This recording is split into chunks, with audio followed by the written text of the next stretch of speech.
Hey, my DE super chemist out there in King William.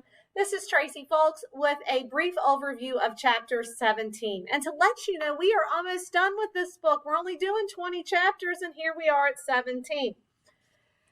Chapter 17 is entitled Aqueous Equilibrium. You can find these PowerPoint slides on Schoology along with the exciting link to this on my YouTube channel. So, chapter 17 starts off by talking about things that are called buffers. Buffers are chemicals that resist pH change. And here's why buffers are super important. Your blood pH is around 7.4. If that pH changes, guess what happens? You die. And we introduce stuff into our bodies all the time that can change the pH. But because our body has these things called buffers that resist pH change, the pH change isn't drastic, so we get to live. Now, what's a really good buffer? A really good buffer contains a significant amount of a weak acid in its conjugate base or a weak base in its conjugate acid. And as you read through the chapter, there are some examples of those. Oh, there is a table in your book, weak acid examples. I just copied it in my notes there if you want to hit pause and take a little peek-see-poo at that. Now, the next thing chapter 17 talks about is the common ion effect. What is common ion effect? It's when you have the same ions. You can see that I kind of drew a little arrow to them here. It's when you have the same ion like acetate in your solution in two different chemicals, okay? One of those is acetic acid, one of those is sodium acetate. If you have two common ions in your solution, it is going to ionize less. And I want you to pay attention to that because there's a question about that on the calculation sheet you're about to get, okay? So if I have two of the same ions in solution, I expect it to ionize less. Now, we're going back to our ice table one more time, and then we're going to just say goodbye to it because I'm going to show you a little shortcut to it. But when you look at your next slide, there is calculating the pH of a buffer solution. So it says calculate the pH of a buffer solution that is 0.1 molar in acetic acid and 0.1 molar in sodium acetate. The first thing I do, okay, is I write out the balanced equation. Once you get used to doing this for a while, do you have to do that? Not really, but at this stage in your chemistry career, the first thing you should always do is revert back to that chemical equation. And this is the same equation we were, oh, that is not easy to see. This is the same equation we were doing in the acid-base chemistry unit. I am so sorry. I'm seeing there is a huge glare. So let me see if I can just, oh, nothing is helping that, is it? All right, so here's what I'm going to do. I'm going to rewrite this down here in a darker color, okay? Let's see if we can see it better this time. So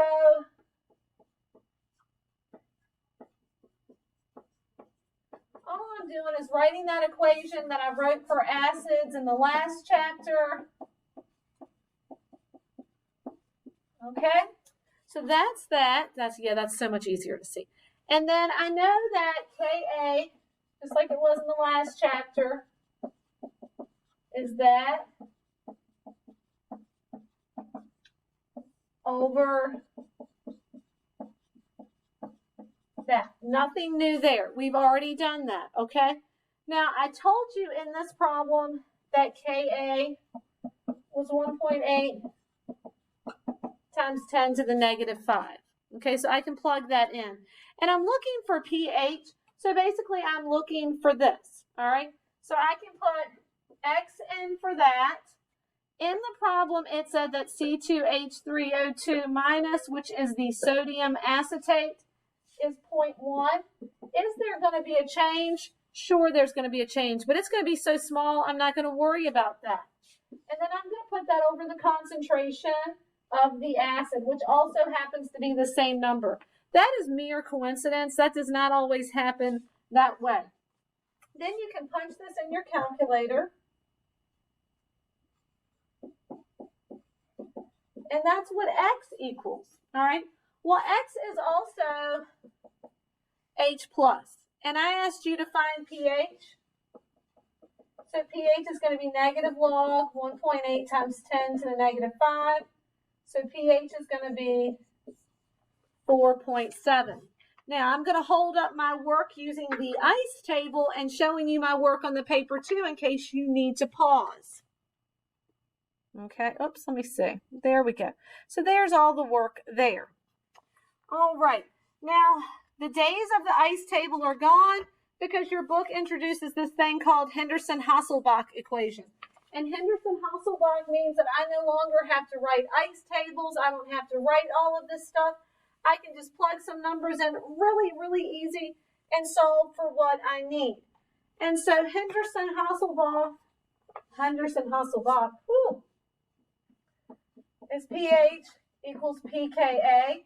What is pKa? That would be the log of the Ka plus the log, and I'm going to do B over A. B stands for base, A stands for acid. It's going to be your concentration. So in this Henderson Hasselbach page, I gave you an example, okay? And we're just going to plug those numbers in. So if you look at this, okay, it says pKa. P just means it's the log of something. So it's the log of the Ka plus the log of the concentration of the base. The base is the one that's not the acid. It's the one that doesn't start with H. So in this one, the concentration was 0.150. And in the problem, the one that was the acid was 0.05.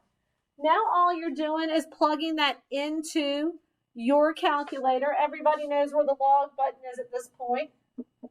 4.2 plus 0.5, 4.7. There is my answer. And there is Henderson Hasselbach. Okay? Now,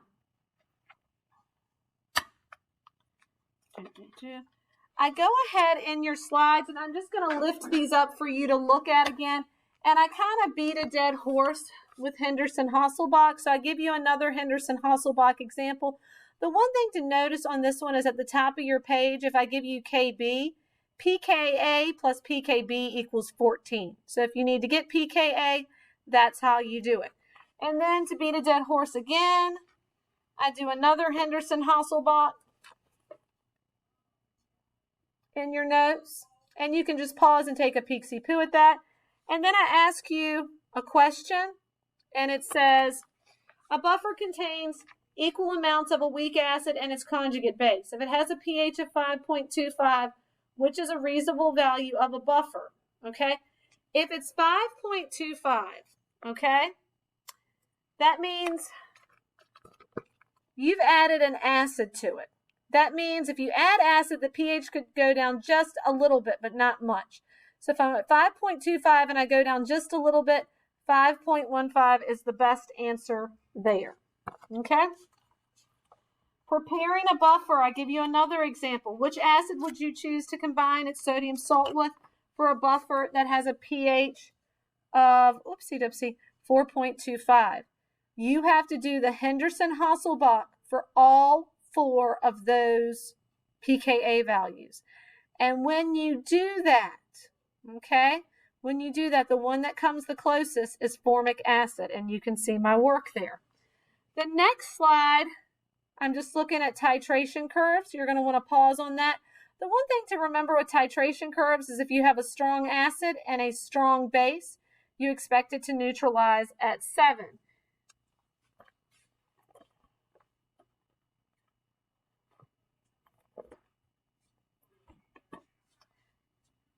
So I wanted to give you an example of titrating a strong acid with a strong base, and this one we're going to do up on the board. Okay?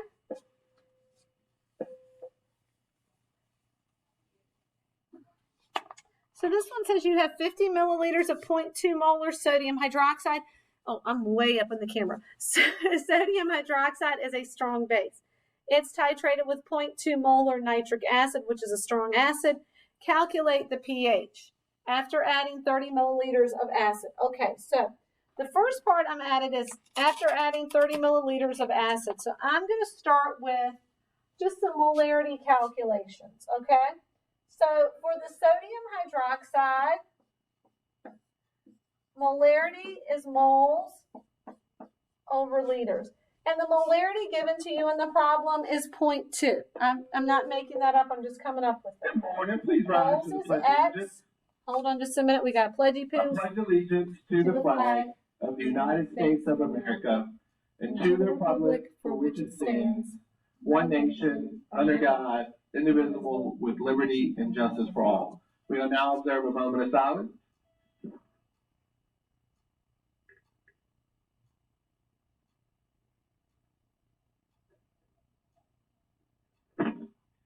Thank you. And students, just a reminder that always are a lot of messages on Schoology. Please make sure you're checking it. You will have prom information on there as well as graduation information. So again, check Schoology and let's have a great day. Thank you. All right, so I kept writing while Mr. McConville was giving you that interesting information. This is the molarity that's given for the base.